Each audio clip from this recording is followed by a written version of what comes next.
जब हुआ था अब प्लेस्टर हो चुका है और बहुत अच्छा लग रहा है देखने में। आप सब भी देखिए कितना अच्छा लग रहा है, तो देखकर बताएं हमें कैसा लग रहा है। तो इस पे ढलैया हुआ था, कल प्लेस्टर हुआ, आज इस पे सब पानी डाले हैं। देखिए सारा पानी डाले हैं और कितना बढ़िया लग रहा है। और देखिए यहाँ बनवाए हैं और ऊपर यहाँ बनवाए हैं मार्केट से खाना वाना बनाना हुआ।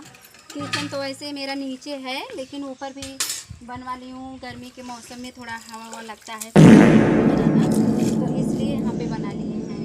और देखिए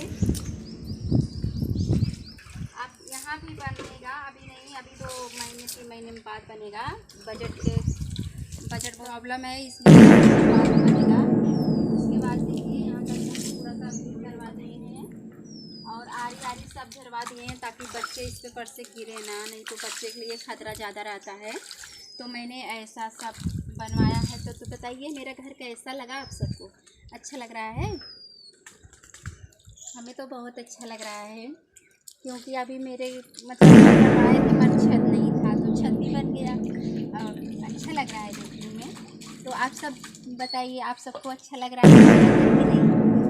तो दोस्तों देखिए अब यहाँ पे सब पानी डाल दिए हैं प्लेस्टर पकने के लिए। मुझे पता नहीं था इसमें पानी पड़ेगा, तो जो मिस्त्री बना कर गए थे ना तो फ़ोन किए कि ऊपर पानी डाले हो नहीं, तो हम बोले कि नहीं, तो बोले इसमें पानी डाल दो, सुबह सुबह डालना चाहिए था, लेकिन हमें पता ही नहीं था। तो अभी मैं छत पर आई हूँ पानी, मैंने सोची इस पर सब पानी भी डाल